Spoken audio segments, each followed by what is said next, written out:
Samantala, katropa, probinsya ng Cebu magbibigay po ng 10 million pesos tulong para sa biktima ng lindol sa Gensan. Katropa natin sa Balita Almi Manta, XFM Cebu. Inaprubahan ng Sangguniang Panlalawigan ng Cebu noong Lunes, Hunyo 8, ang isang resolusyon na nagbibigay otorisasyon kay Governor Pamila Baricuatro na maglabas ng 10 milyong tulong pinansyal para sa General Santos City kasunod ng 7.8 magnitude na lindol na tumama sa Mindanao kahapon.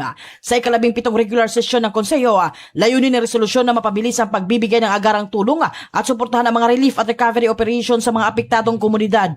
Ayon sa resolusyong inakda ni Board Member Andre Duterte, binibigyan ito si Governor Baricuatro ng kapangyarihan na ilabas ang calamity assistance sa ngalan ng pamahalaan panlalawigan ng Cebu upang agarang maihatid ang kinakailangang ayuda. Binigyan din ng opisyal na lalawigan ang pangangailangan na mabilis na aksyon dahil sa lawak ng pinsalang dulot na malakas na lindol sa Mindanao. Una na rito, formal na hindi ni Governor Baricuatro kay Vice Governor Glenn Anthony Soco na siyang presiding officer ng Provincial Board na agad pahintulutan ang pagpapalabas ng 10 milyong calamity assistance.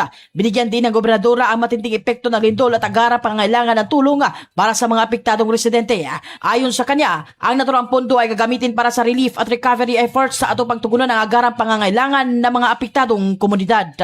Mga katropa, ugali ng pag-inom ng Santhon na vitamin C ang alkaline-based vitamin C para sa nagkakaisang Pilipino para sa Pilipinas. Mula rito sa Queen City of the South, Cebu City, ito si katropa ang Almi Mata, XFM News.